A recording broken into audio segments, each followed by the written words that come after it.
Ba'zan hayot sizni shunday chorasiz ahvolga soladiki, o'zingiz kutmagan qarorlarni qabul qilasiz. Begona yurt, sovuq tunlar va yolg'izlik.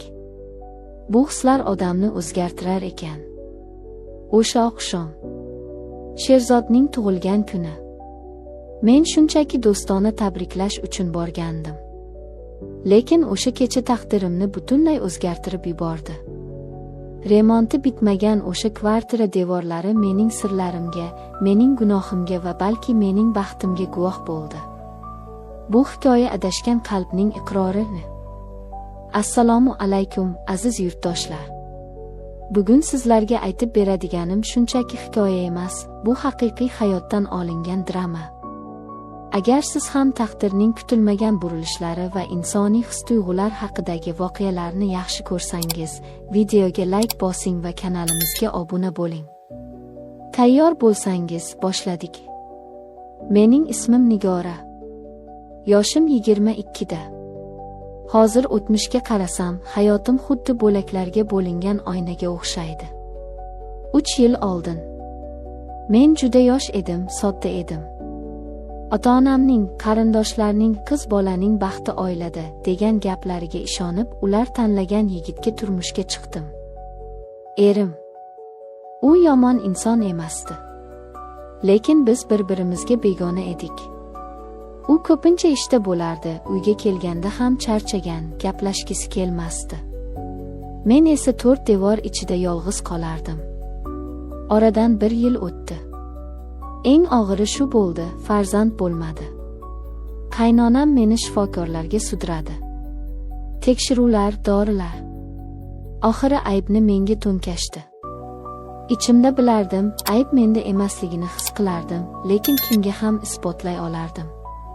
Erimga dardimni aytsam, u onasining chizgan chizig'idan chiqolmasdi.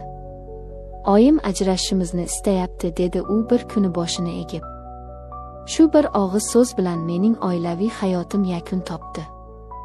Ajrashdik. Mahalla-ko'y, qo'ni-qo'shnilarning gap-so'zlari bepushti degan tamg'a. Bularga chidash og'ir edi.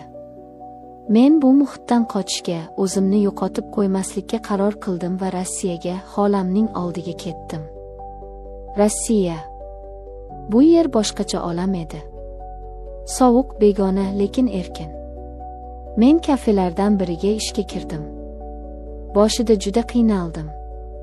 Til bilmaslik, odamlarning qo'pol muomalasi, ba'zan esa shilqimliklar. Har kuni yig'lab uyg'onardim. Lekin inson hamma narsaga ko'nikar ekan. Sekinasta o'zimni o'nglay boshladim. Va shu kunlarning birida Sherzod bilan tanishib qoldim. Sherzod. U ham o'zbek edi. Yoshi 23 da, kelishgan, o'ziga ishongan yigit. Uning o'z mashinasi bor edi, bu yerda ancha vaqtdan beri ishlardi. Bizning tanishuvimiz oddiy boshlandi. U meni ishdan keyin uyimga tashlab qo'yardi, ba'zan ishga olib borardi. Uning mashinasida o'tgan daqiqalar men uchun kunning eng tinch va yoqimli qismi edi. Biz gaplashardik, kulishardik. U menga g'amxo'rlik qilardi, himoya qilardi. Men unda o'zim izlagan o'sha erkaklik tayanchini ko'ra boshladim. Kunlar o'tib, munosabatlarimiz yaqinlashdi. Ishdan keyin shunchaki uyga emas, balki shaharni aylanib yuradigan bo'ldik. Tungi shahar chiroqlari, mashina ichidagi iliqlik va Sherzodning yonimda ekanligi. Men o'zimni baxtli his qila boshladim. Lekin bu do'stlikdan ko'proq narsa ekanligini hali tushunmagandim.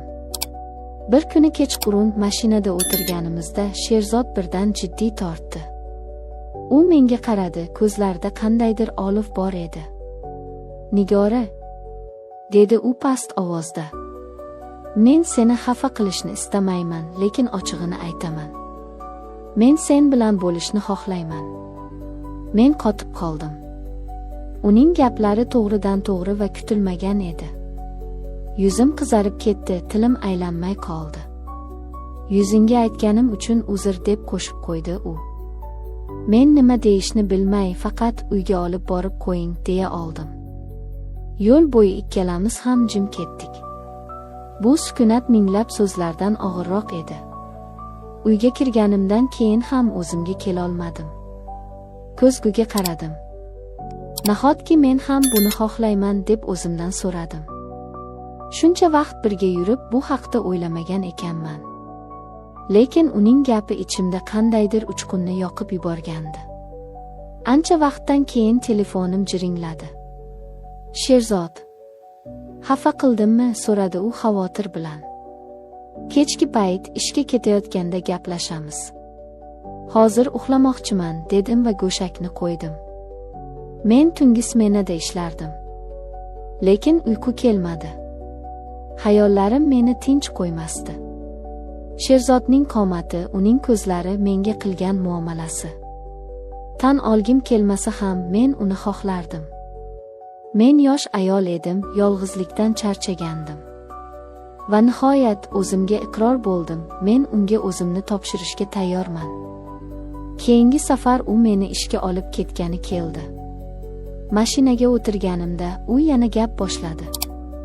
Nigora, agar xohlamasang shunchaki yo'q de. Men senga tegmayman, va'da beraman. Shunchaki ko'nglimdagini aytdim, dedi u samimiy. Men indamadim.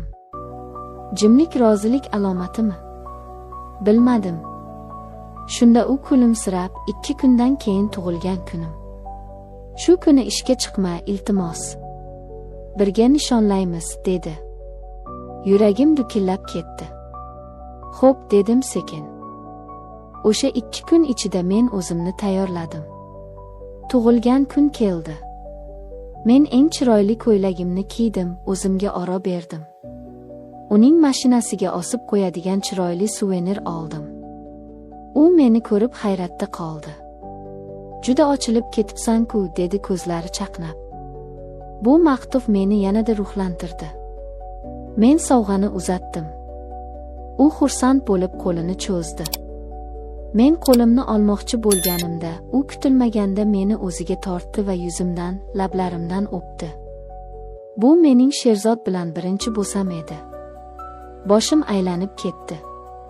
Uyat va hayajon aralashib ketgandi. Biz kafega bordik. U yerda uning do'stlari va ularning qizlari bor edi. Muhit juda quvnoq edi. Biz ozgina ichdik, raqsga tushdik. Sherzod meni bir daqiqa ham yolg'iz qoldirmasdi. Uning qo'llari belimda, nigohlari esa faqat menda edi. Spirtli ichimlik va muhit ta'sirida men ham o'zimni erkin his qila boshladim. Sherzod meni sekin tashqariga olib chiqdi. Ketdik, dedi u ko'zlarimga tikilib. Biz taksi chaqirdik. U prorab bo'lib ishlardi, remonti tugamagan, lekin yashash uchun sharoiti bor bir kvartirasi bor ekan. O'sha yerga bordik. Uyga kirganimizda ichimda ozgina qo'rquv paydo bo'ldi. Men ketaman, dedim ikkilanib. Yo'q, bugun men bilan qolasan. Bugun mening kunim-ku, dedi u va meni bag'riga bosdi. U meni divanga yotqizdi. Uning harakatlari tez va ehtirosli edi. U meni tinimsiz o'par, erkalardi. Kiyimlarimiz birin-ketin yechildi. Men uning tanasini ko'rib biroz cho'chidim. U kuchli, gavdali yigit edi. Men esa kichkina va nozik edim. Lekin uning erkalashlari, issiq nafasi mening barcha qo'rquvlarimni eritib yubordi. Men ham unga javob qaytara boshladim. Anchadan beri erkak kishining yaqinligini his qilmagan tanam bu lahzalarga tashna edi. U sekin harakat qilishga urindi. Men esa uning quchog'ida erib ketardim. U ichimga kirganda avvaliga og'riq his qildim, lekin bu yoqimli og'riq edi. Uning issiqligi butun vujudimni to'ldirdi. Biz bir butunga aylandik. Uning tezlashi, mening ingrashlarim. Bu kecha biz faqat his-tuyg'ularga bo'ysundik. Men tezda zavq cho'qqisiga chiqdim. Anchadan beri yig'ilib qolgan ehtiros portladi. Lekin Sherzod to'xtamasdi. U meni yana va yana osmonlarga olib chiqardi. Oxiri u ham bo'shashdi. Biz bir-birimizning quchog'imizda holsiz yiqildik. Lekin bu hali oxiri emasdi. Mening ichimdagi olov so'nmagandi. Men yana xohlardim. O'zim tashabbusni qo'lga oldim. Uni erkaladim, o'pdim. U yana tayyor bo'ldi. Bu safar men ustiga chiqdim. Bu ajoyib edi.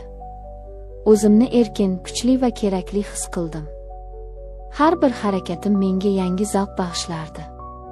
O'sha tunda biz tonggacha birga bo'ldik. Charchoq nimaligini bilmadik. Faqat bir-birimizga to'ymadik. Ertalab uyg'onganimizda quyosh allaqachon ko'tarilgan edi.